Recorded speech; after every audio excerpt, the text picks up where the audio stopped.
Someone on the production team looked it up, and apparently Marianna was born during Series 11. But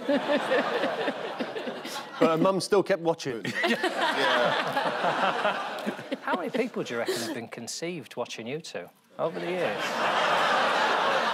Well, I know how many people have been conceived while I've been watching them.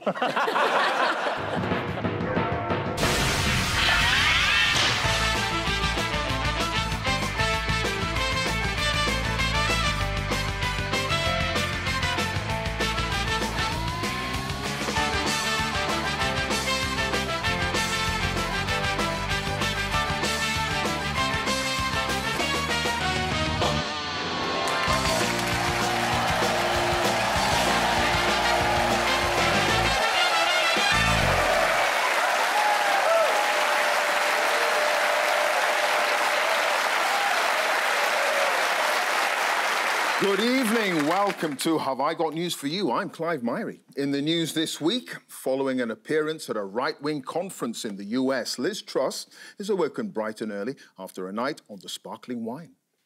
There you go. Hey.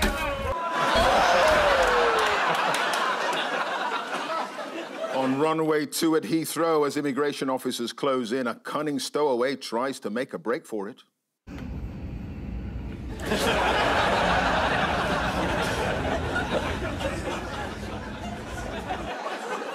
And in North Korea, a TV documentary offers a rare insight into the home life of Kim Jong-un's personal trainer.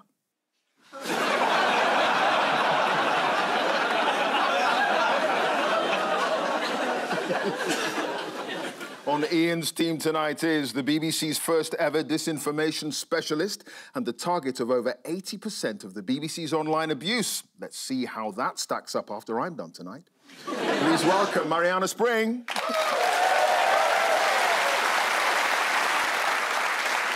On Paul's team tonight is a comedian who took Hispanic studies at university, but dropped out after a year and a half when he realised there was only one element he was really good at, the siesta.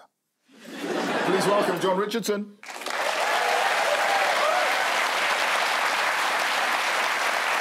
And we begin with the bigger news stories of the week. Ian and Marianna, take a look at this. Oh, that's the biggest threat to Israel. Is that British arms or is that aid? Looking a bit like weapons. And that's Joe Biden not falling down the stairs? Not yet. Not yet. This is the belated realisation that perhaps Israel's war isn't entirely proportionate or targeted. The tipping point of the war is now that 3 British aid workers have been killed, whereas 30,000 Palestinians have been killed in the war. It's grim but true. If you kill people who aren't Palestinians, then it suddenly becomes unacceptable. But it might be a turning point. How has Israel's Benjamin Netanyahu explained the deadly strike? By basically saying it was an accident, it wasn't deliberate. These things happen in war, didn't they? Yeah, the fog of war. It's not very good. I mean, the head of the Israeli army actually apologised. But Netanyahu, no. I mean, there are huge rallies against Netanyahu in Israel at the moment. I mean, he said the attack on the aid convoy was a mistake that followed misidentification. So what is significant about President Biden's reaction to the attack? Well, America has supported Israel's right to defend itself all the way through, but that is now changing. He said that enough's enough and Israel have got to change the way they pursue the war. Yeah, he said in a statement that he was outraged and heartbroken. He's so furious, he's just signed a new arms shipment. And that's cross. Staying with the situation in Gaza, here's the 81-year-old US president speaking at the White House in February. There's some movement. There's been a response from there's been a response from the opposition, but yes, I'm sorry, from Hamas. Can remember the name of Hamas. In the interest of balance, I should make it clear that his rival for the presidency, 77-year-old Donald Trump, also seems to be losing his marbles. Trump was quick to come up with an explanation as to why he'd said Obama instead of Biden. He's certainly got a wide range of voices. But when I say Barack Hussein Obama, the president of our country, on the news that night they go, Donald Trump Trump didn't know the name of our president. He said it was President Obama. It's President Biden. So I have to be very, very careful. Yes, indeed, or people might realise you're clinically insane.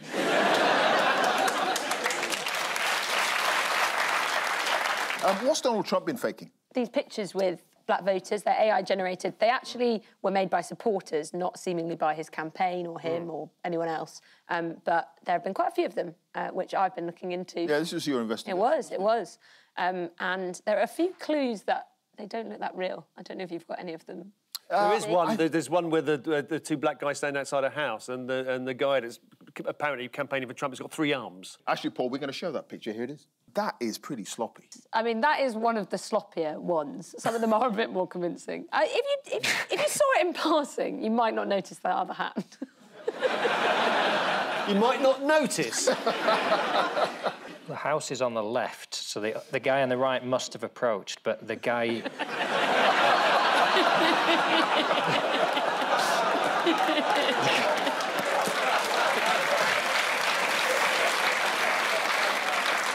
Why would you give a delivery guy a clipboard?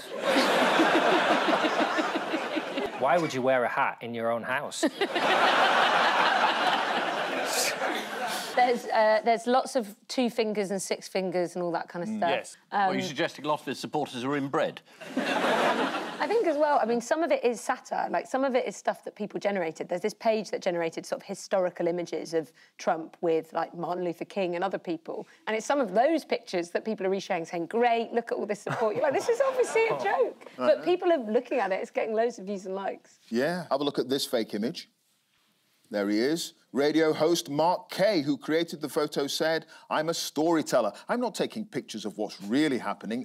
How has Donald Trump managed to undo some of Mark Kay's good work? Well, he said black voters were more drawn to him after his multiple indictments on criminal charges. Would anyone like to hear an AI voice tool trying to pronounce an extremely large number? Yes, please. OK, here it is, struggling to cope with a lot of zeros. Go is a doubly complex strategic game, famously far more complicated than chess. What one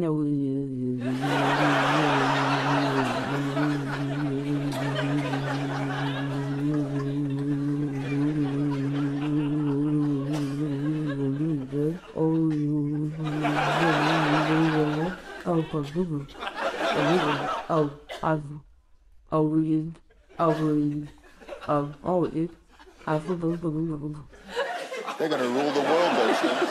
Never heard a woman make that noise before.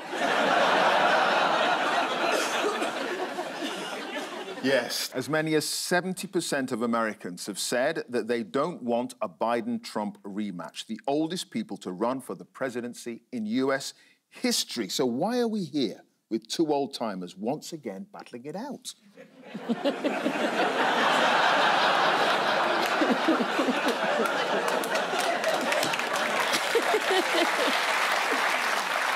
It's a very simple answer, 3:30. We don't care. What time's dinner? OK, who stepped forward to offer a third option to lead the... Is it me, Trent? I could keep this up all programme. You know? A man in Texas intends to run for president and in preparation has legally changed his name to literally anyone else. That's good. Did anyone see Emily Maitlis having a quick chat with an arch-Trump supporter, Marjorie Taylor Greene? Yes, indeed. Yeah, let's have a look. Yeah. And can you tell me why so many people that support Donald Trump love conspiracy theories, including yourself? He seems to attract lots of conspiracy theorists. Well, let me tell you, you're a conspiracy theorist, and the left and the media spreads more conspiracy theories. We like the truth. We like supporting our Constitution, our freedoms, and America first. So what about Jewish space lasers? Tell us about Jewish space lasers. No, why don't you go talk about Jewish space lasers? And really, why don't you fuck off? How about that? Thanks. Thank you very much. Did you investigate these people? I've spent a lot of time investigating these people. That's the first time I thought Prince Andrew looked quite intelligent with Emily. Donald Trump has had a few cash flow problems recently, having to post a $175 million bond in his New York civil fraud case. What fashion item is he selling to raise a few dollars? The Bible. The gold trainers. Gold trainers and the Bible. Ah, yeah. Oh, yes. Yes. Turning into Frankie Howard. I know. Oh, dear. Yeah, high-top gold sneakers costing $399. Here they are, emblazoned with a gold T. The sales blurb accompanying them online says they shout out to the brave and the free. The never surrender sneakers. They're a rally cry in shoe form. Meanwhile, why did Joe Biden's footwear cause comment too? He's wearing special shoes that apparently, it's been suggested, are there to stop him falling over. Yeah, he was spotted recently wearing maximum stability trainers. They're like the old Weebles. They're enormous, like this. Or is it Subutio? Subutio, yeah, the thing. He stands in the middle. It goes... Like... According to the makers, they will give him the feeling of walking on air, which when he's falling down the steps of Air Force One, he briefly is. Both candidates put out Easter messages. Joe Biden's read to all those gathering in churches and homes around the world today. Happy Easter. May God bless and keep you. And here's Donald Trump's. Happy Easter to all, including crooked and corrupt prosecutors and judges that are doing everything possible to interfere with the presidential election of 2024 and put me in prison, including those many people that I completely and totally despise because they want to destroy America, a now failing nation. Happy Easter, everyone.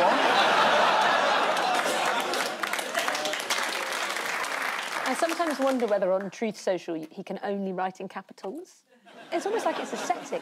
Like, he only writes exclusively in capitals. He's just got to shout, man. Yeah.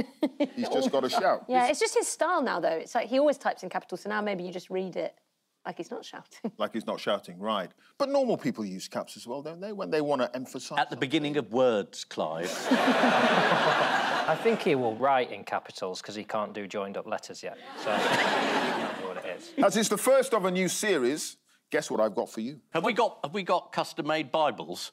Have I got good news for you? Wow! Yes.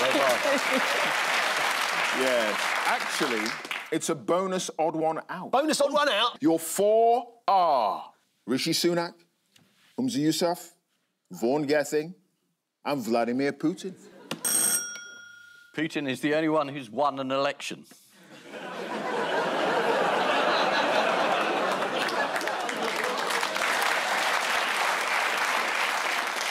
Absolutely right. The odd one out is Vladimir Putin, and he's the only one of the four to have faced a popular vote. He won a landslide victory in Russia's recent general election, a result announced just a few minutes before the election actually took place. I'm just wondering, anyone know why Putin defecates into a briefcase? Oh.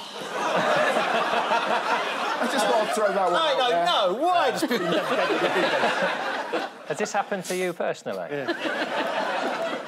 I met him and he was lovely. Yeah, he was all right. Well, according to an article in Paris Match magazine, when he's abroad, his bodily waste is placed in a dedicated briefcase for the journey home, leaving nothing behind that could be analysed to give away anything about his health. So there you go. There you go. This is Joe Biden's increasing... That's the most incredible use of there you go. Just there you go. He shits in a briefcase, no more questions, thank you very much. Does he take a suitcase with him in case he gets diarrhoea? Oh, yeah, blame me. It's him the one that's having a shit in a bloody briefcase. Before we move on from some of the grimmer news, let's take a moment to admire a masterly tonal gear change by BBC Breakfast's John Kay. It looks very much like there'll be fewer showers and it will be a bit drier. Oh, Carol, thank you. I'd love to say it's my homework, Sal, but sadly... It is. It is, totally is. It's 17 minutes past 6. Now, machetes.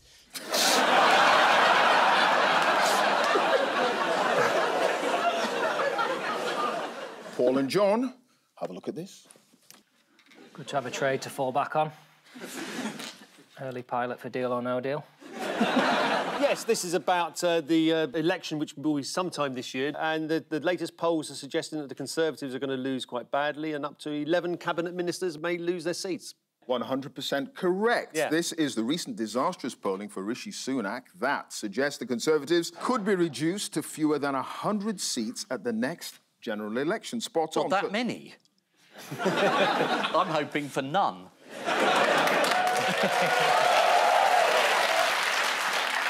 You'll have to verify this for bias. All you've got to do is lie constantly, get every big decision wrong, decimate people's lives, and after about 15 years, people go, that'll do, that's enough of that. Obviously, certain sections of the lefty media will be biased against the Conservatives, so let's give their supporters a voice, shall we? Here's the monthly popularity chart of cabinet ministers conducted by the Conservative Home website. All right, pot pickers, let's go.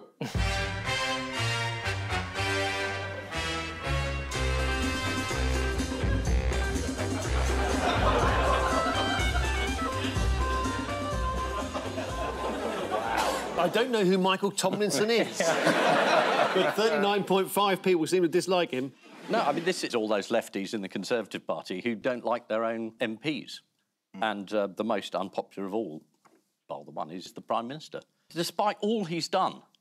I mean, this week he was out on local radio. Yeah. He goes out and someone says, well, when's the election? He goes, ha, ha, ha, ha, ha, ha, ha, ha. That's it. He just obviously doesn't care. And if he's laughing like in an interview, what is he like at home? Yeah. If his wife's out, if he put the bins out, like... I quite like the way he's ruling out the election day sort of one by one. It's Yes. But it's not this day, but it could be any of the other 364. The fact is, a record 11 cabinet members have a negative rating, and poor Michael Tomlinson, minus 39.5. Would you like to see him presenting himself as an ordinary bloke on Sky News? But I do enjoy watching sport, and if you want to ask me about cricket or sport, then please do. Who's your football team? My football, I don't really have a football team. So you're not a sports fan, really? I'm a cricket fan. Okay. I love sport and I enjoy Yeah. watching sport. But it'd be wrong to tell you that I have a football team. I've been to Bournemouth, I've been to various other grounds, but I don't have a specific football team. No. OK, it's good to see. Wimborne Town Football Club. OK. There we go, Okay. Wimborne Town. OK, what was their last result? I couldn't tell you that. The last result that I was there was very exciting. Lots of goals were scored and it was a 1-1 draw. He's done well to get minus 39, really, hasn't he? And people, they still can't seem to disguise their feeling about Jeremy Hunt. The Labour leader is the latest to criticise the government for using taxpayers' money to compensate for a minister's mistake after the Science Secretary, Michelle Donnellan, falsely accused an academic of supporting Hamas. She spoke to Mr Hunt. Mr Hunt, how did he respond to calls for her to resign?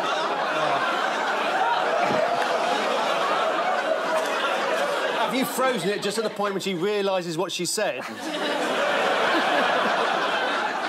And while he's thinking to himself, is this going out live? Marianna, who's been doing the spear fishing?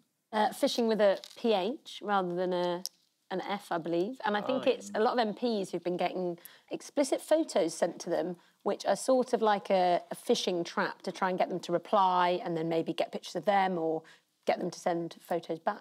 So it's a sting? It's a sting. It's like a scam. It's a way of trying to get people's personal details or get them to share stuff with you. And there seem to be quite a few MPs who've been targeted with it. Right. Well, I think some people are sending really revolting pictures of potholes and saying, could you sort this out? You know your approval rating is low if someone would rather see a picture of your cock than your face. Well, really? Yeah. John, what are you saying? It always baffles me that men choose to send... It's the last thing I show anyone.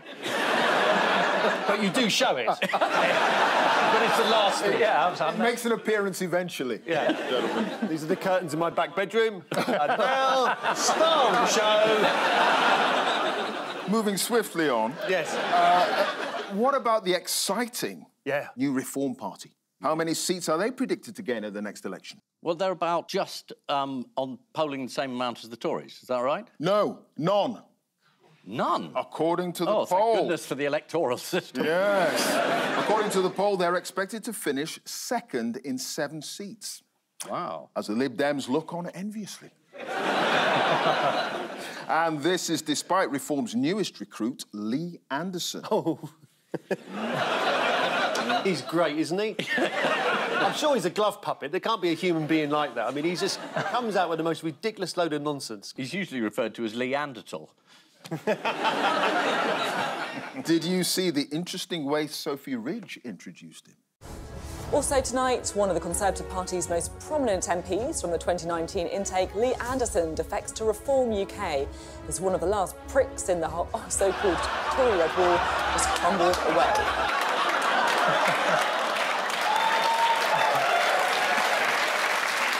Clearly, broadcasters feel there's not going to be Conservative government for much longer. No. They're getting a bit pappy, aren't they? And she didn't even correct herself. Who has replaced Lee Anderson as Deputy Chairman of the Conservatives? His name is Gullis. Yes, Jonathan Gullis. And what will he bring to the party? He's meant to get Red Wall voters back to the Tories. Yes. He's meant to be sort of ordinary and working class and all the things that the Tories think are so exciting. They've never met me, but... He's also going to bring some top-quality bellowing, apparently. Here he is in the Commons recently. With a £160 million investment zone, £20 million town fund, £23 million share prosperity fund, we're soon to have the largest trading state in Europe, more jobs than job seekers. We've secured the future of Hightown Bank and Hollywood. Agree with me that it's this Conservative MP and this Conservative government. He's clearly wearing some kind of electrical device. Who is the leadership candidate coming up quietly on the rails? Nigel Farage. No, according to the Times, Priti Patel. Apparently 2 MPs have spoken approvingly of her.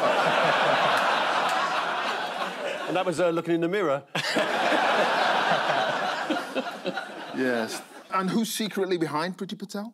Apparently Liz Truss is backing Priti Patel, but Priti Patel obviously doesn't want anyone to know that. That's the end of your campaign. Ian, you are right. Liz Truss. Liz and the Popcons. They're actually a group called Popular Conservatism. Yes, there's an oxymoron. Yeah.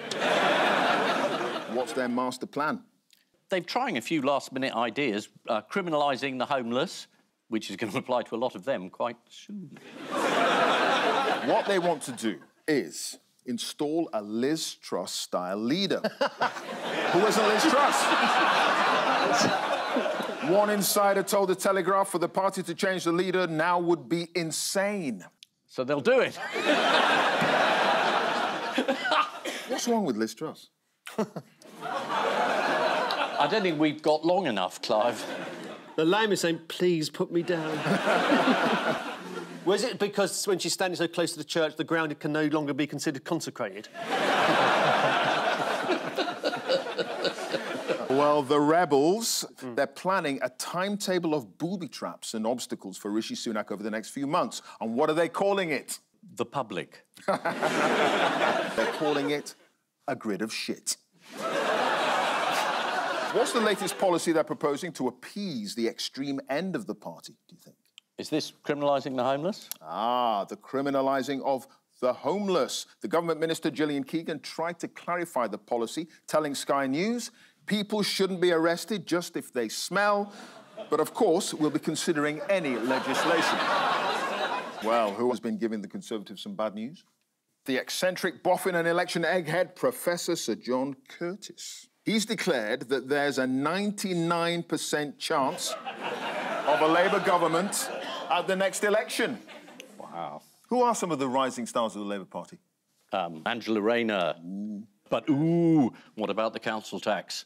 You're not going to believe this. Angela Rayner may have fiddled up to £1,500 on her council tax, says a book published by Lord Ashcroft, who avoided £112 million when he was a non-dom. I think that means she's guilty. Allegedly. I can feel that you're walking this tightrope, Clive, reading the 10 o'clock news or the job centre, and you're just walking down the middle. Oh, dear, oh, dear, oh, dear. Well, you mentioned some of the stars, of the rising stars of the Labour Party. Yes. But what about Fiona Wilson? Yeah, what about her? Fiona Wilson, well, she ranked very highly in the poll of voters, which asked what they thought of the Labour shadow cabinet. And Fiona Wilson got a 47% recognition and 15% approval rating. Do you know why that is, Clive? Right? She doesn't She exist. wasn't real. Oh! Yes! She doesn't exist. This was actually higher than several shadow cabinet members, including Thangam Debonair, who surprisingly is a real person. That's such a great name, though. It's a classic name. When you it's like a great called Thangam Debonair. 60s private investigator. Yes. Yeah, this is the unofficial countdown to the general election. Former Defence Minister Ben Wallace attempted to rally Tory MPs by saying there comes a moment in the electoral cycle where you put on your best suit, stand up and march towards the sound of the guns. And after that, Ben, you put on your spangly catsuit and you go on Strictly. Rishi Sunak sneaked out a quick honours list over Easter, according to The Guardian. A businessman who donated £5 million to the Conservative Party was unexpectedly given a knighthood. Unexpectedly, because at no point had he been quoted as saying he wants to shoot a black woman. The thing, I mean, Rishi Sunak, this is specifically not allowed. I mean, I don't understand why both Mr. Mansour, who used to be an Egyptian cabinet minister under a very autocratic regime, he has come to Britain, given the Tories a huge amount of money, and he immediately gets a knighthood. That seems to me straightforwardly corrupt. Shouldn't they both be in jail?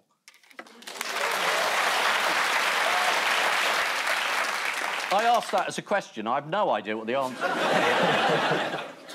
We're full of rhetorical questions on this show. That tightrope's getting wider, isn't it? Yeah. It's on the pavement now. Yeah, yeah. I'm doing cartwheels on it, mate. Cartwheels. And so, to round two, the jazzed-up jigsaw of news. Fingers on the buzzers, teams. Ah.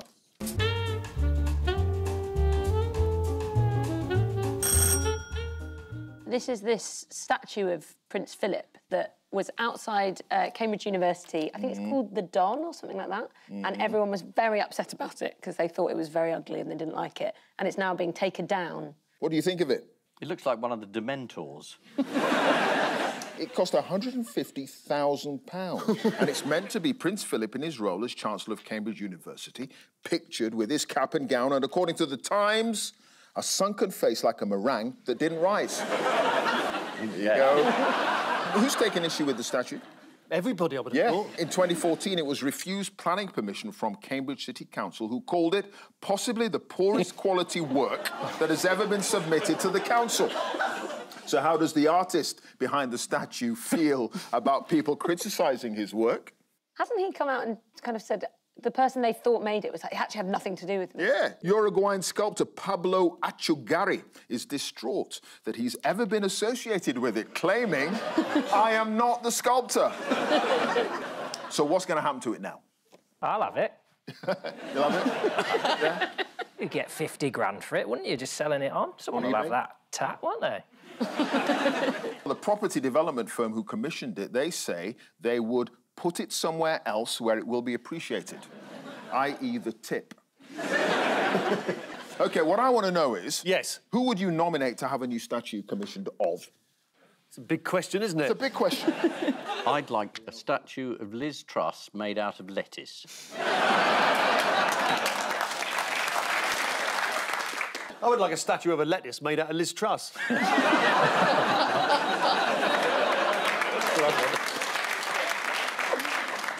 Who would you have, Clive? Yes, who would you have? Ooh, who would I... I'd have you and I'd have you. Oh. That's revolting. Erotic tableau? Do you think in our university gowns? No, in football. Yes, I've mislaid mine. Football strips. Football strips? Would work. Yeah, that'd be lovely. Yeah. Corinthian casuals. Yes. You're a big fan of Wimborne FC, aren't you? In other news, who was recently found under a hedge near Dundee? Yeah. I wasn't Michael Gove again. Actually... Is it another statue? It was Gary the gorilla.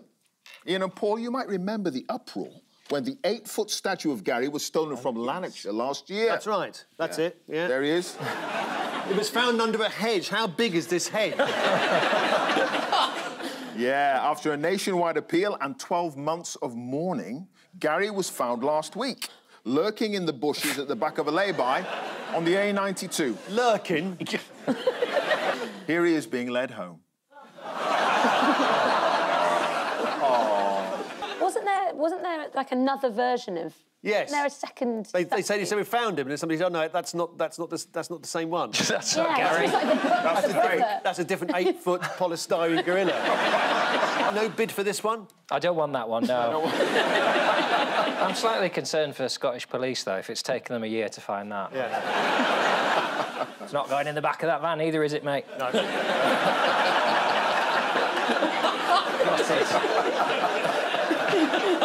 Getting his tape measure out, you're fucking joking. Why has a sculpture of Sir Paul McCartney been in the news recently? It must be another bad sculpture. I mean, it wouldn't be in the news if it was a good one. There you go. Artist Wilfred Wood claims a clay sculpture he made of the Beatle was banned by Sir Paul's record company for being too unflattering. See what you think.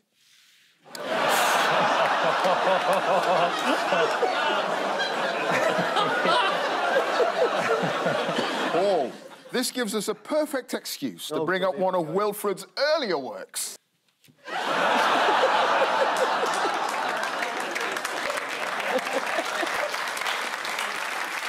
But wasn't there one of Ian as well? Oh, haven't you bothered to get that one, Mr. Neutral? We couldn't... Oh, I can take it off the screen now.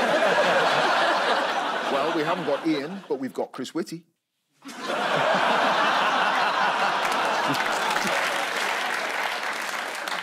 I'm happy with that. Yeah. Buzzers on the teams, please. Buzzers on the teams.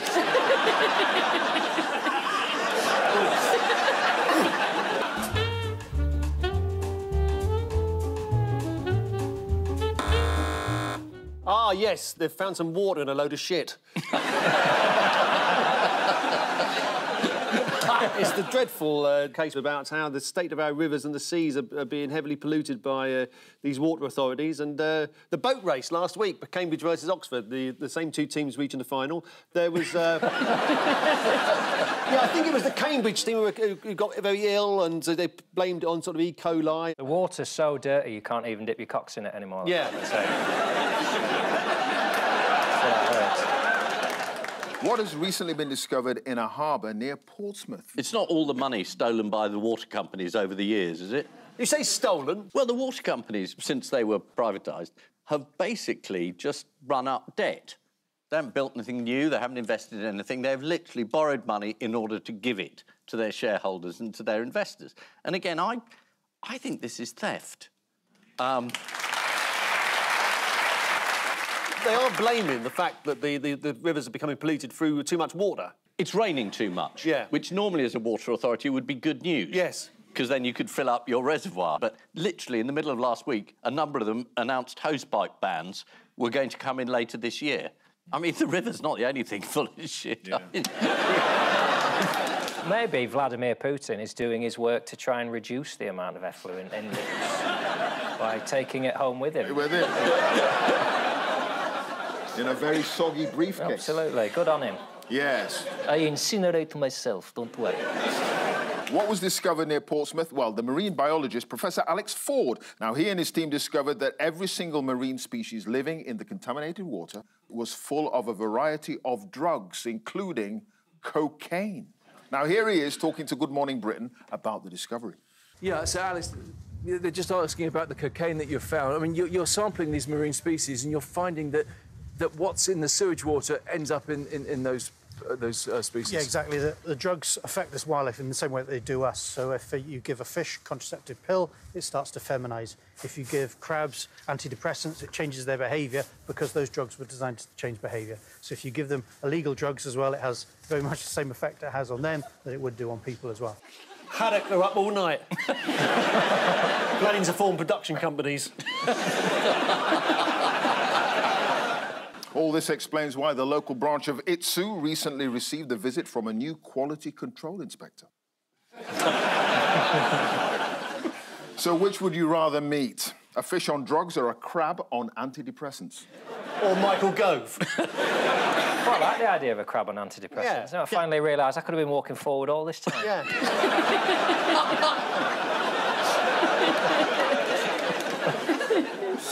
Sewage spills in England's rivers and seas by water companies more than doubled last year.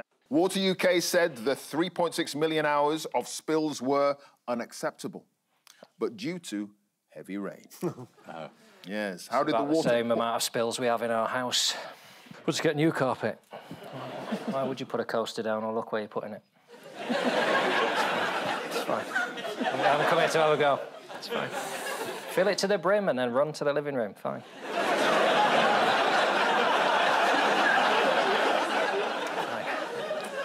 Did anyone see the BBC's environment correspondent, Jonah Fisher? He covered the sewage crisis on the BBC News at 10 last week. Anyone see that? No, I don't watch it, though, to be honest. No.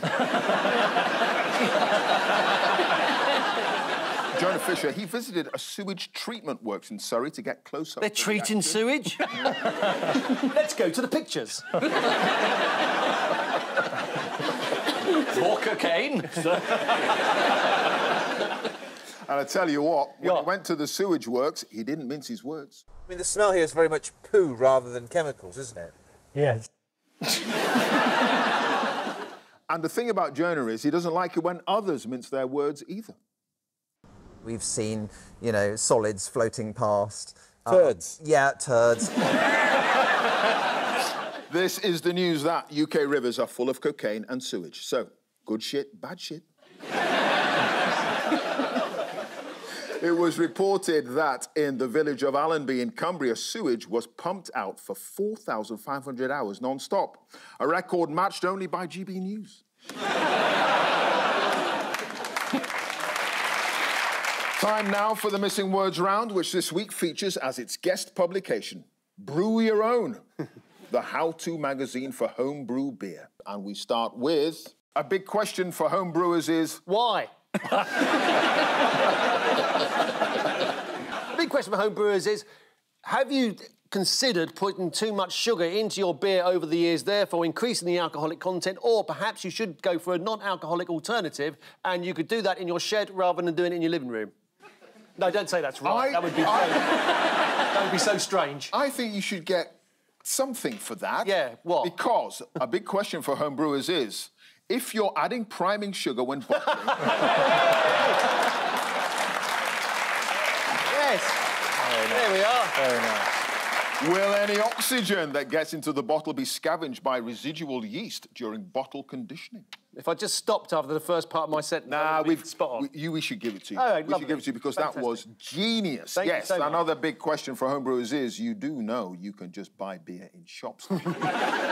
Next one. Grandad in Derbyshire breaks what after what? Wind after 70 years. Grandad in Derbyshire breaks world record balancing giant Easter bonnet on his head. This is serial world record breaker John Evans, who broke his 105th record last weekend for balancing a 7'6" Easter bonnet on his head. Here he is. He's managed to squeeze in a van between the top of his head and the bonnet. Next one. Missing pet snake finally makes it home after what? Is it gap year? No. Missing pet snake finally makes it home after being dropped by crow. Yeah, This is a pet corn snake in County Durham, which had been missing for a year after it was dropped by a crow and ended up on top of a neighbour's garage. The RSPCA inspector said he had no idea how the snake had got onto the garage roof. I don't know. Whenever I see a snake, there are always loads of ladders nearby.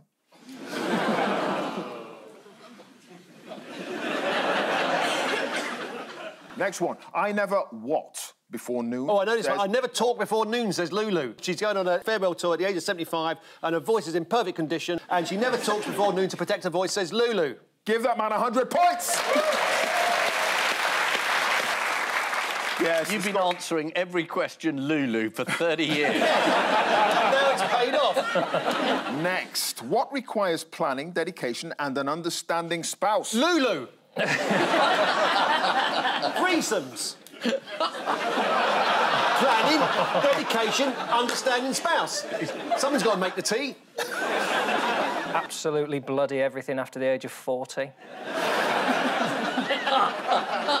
It is going on a beer holiday to Dusseldorf requires planning, dedication, and an understanding spouse. Yeah, but in certain circles, that's a euphemism for threesome. Yeah, I'm going on a beer holiday to Dusseldorf.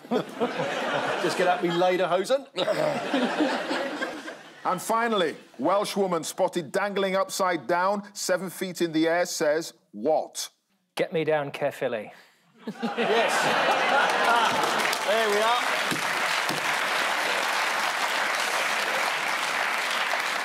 Welsh woman spotted dangling upside down, 7 feet in the air, says it could only happen to me. This is pensioner Anne Hughes from South Wales, who went viral recently. Here's the moment it all went wrong. Oh, yeah. Yeah.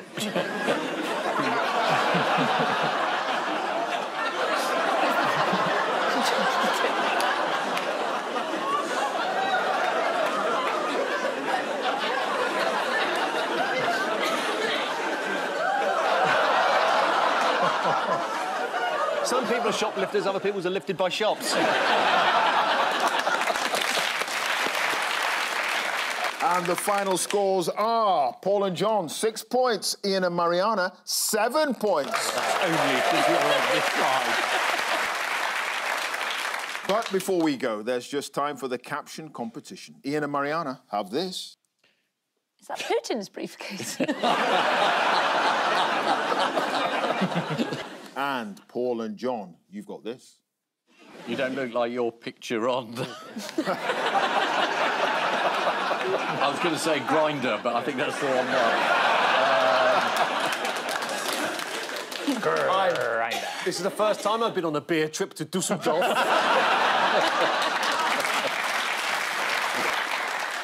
On which note, we say thank you to our panellists Ian Hislop and Marianna Spring, Paul Merton and John Richardson. And I leave you with news that, on a field trip to the Cotswolds, a group of schoolchildren decide to keep stum after watching a goat urinate all over the spring onion patch.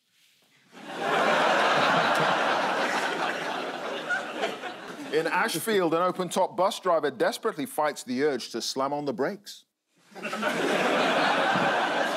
at Crufts, it looks like there's a surefire winner for the title of most ambitious crossbreed.